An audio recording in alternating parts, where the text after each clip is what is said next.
Hello friends, कैसे हैं आप सब। आप सभी का आपके चैनल शुभ्रा साहित्य संगम में स्वागत है। फ्रेंड्स, जैसा कि आप सबने मेरी पहली वीडियो में देखा कि मैंने हिंदी साहित्य का इतिहास आचार्य रामचंद्र शुक्ल के कुछ वस्तुनिष्ठ प्रश्नों से शुरुआत की थी। उसी क्रम में हम आज आगे बढ़ेंगे और अपभ्रंश काव्य और सिद्ध साहित्य के कुछ वस्तुनिष्ठ प्रश्नों को देखेंगे। तो हमारा आज का पहला प्रश्न है, आचार्य रामचंद्र शुक्ल के अनुसार अपभ्रंश या प्राकृताभास हिंदी में रचना होने का पता कब से चलता है? 5वीं शताब्दी से, 7वीं शताब्दी से, 9वीं शताब्दी से या 12वीं शताब्दी से? तो इसका उत्तर है कि आचार्य रामचंद्र शुक्ल के अनुसार अपभ्रंश या प्राकृताभास हिंदी में रचना होने का जो पता है वो हमें 7वीं शताब्दी से चलता है। अगला प्रश्न है, आचार्य रामचंद्र शुक्ल के अनुसार अपभ्रंश या प्राकृताभास हिंदी में रचना होने का पता किससे चलता है? किससे चलता है? राष्ट्र साहित्य से, नाथ साहित्य से, सिद्ध साहित्य से या जैन साहित्य से? तो आचार्य रामचंद्र शुक्ल के अनुसार अपभ्रंश या प्राकृताभास हिंदी में रचना होने का पता हमें सिद्ध साहित्य से चलता है। अगला प्रश्न है, निम्नलिखित में से किस ग्रंथ में अपभ्रंश का उल्लेख नहीं है? अपभ्रंश का उल्लेख नहीं है। नाट्यशास्त्र में, प्राकृत प्रकाश में, धारसेन द्वितीय के शिलालेख या काव्यालंकार में? तो अपभ्रंश का उल्लेख प्राकृत प्रकाश में नहीं है।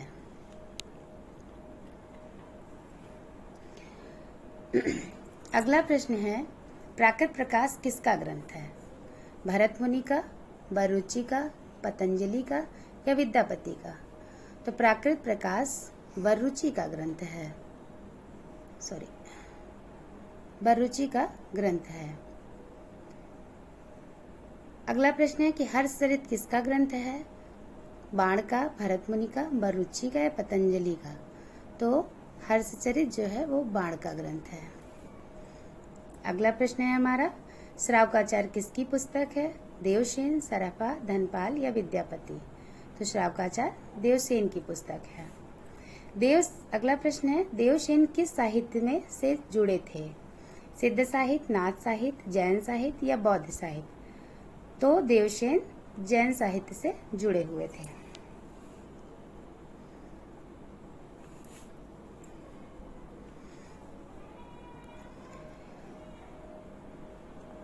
अगला प्रश्न है, ये लाइन खींच गई है, इसको थोड़ा सा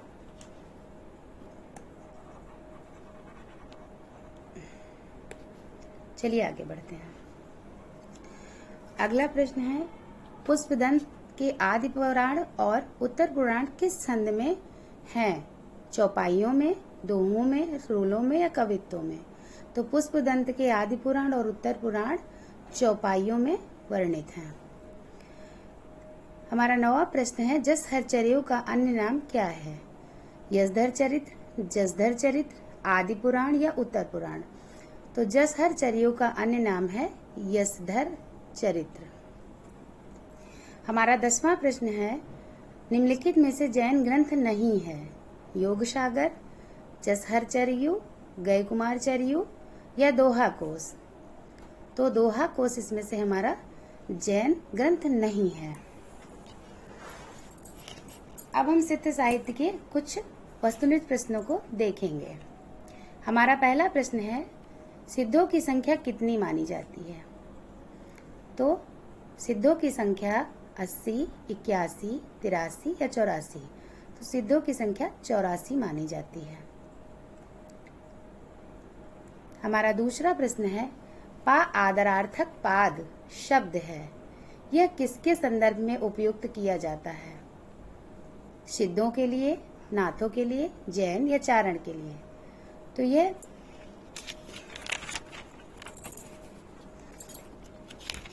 पा आदरार्थक शब्द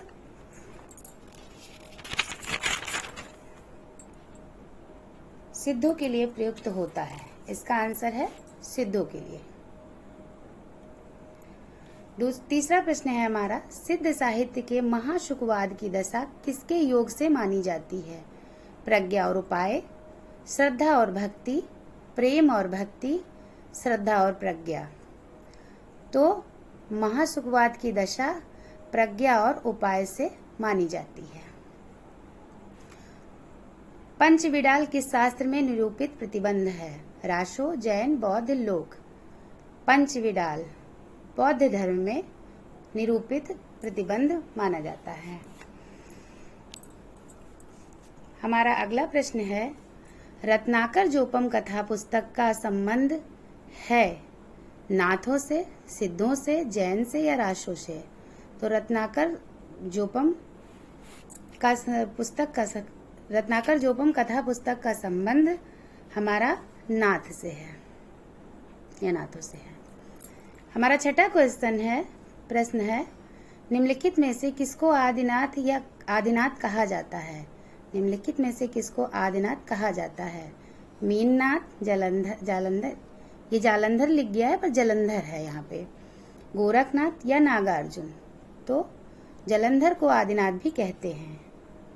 हमारा सातवां प्रश्न है, बालनाथ कटीला का उल्लेख किस रचना में मिलता है? विशलदेव राशो, पद्मावत, रामचरितमानस या शूरसागर? तो बालनाथ कटीला का उल्लेख पद्मावत में मिलता है। अगला प्रश्न है, नाथ पंथ के जोगियों ने साहित्य की किस भाषा का सहारा लिया था? तो इन्होंने संध्या भाषा या सादुक्री भाषा या राजस्थानी या पंजाबी? तो उन्होंने सादुक्री भाषा का सहारा लिया था। आज के लिए फ्रेंड्स इतना ही। ये मेरे अपने लिखे हुए नोट्स थे, उसी में से मैंने आपसे लोगों के साथ शेयर किए हैं। आगे अगले वीडियो में। Thank you so much.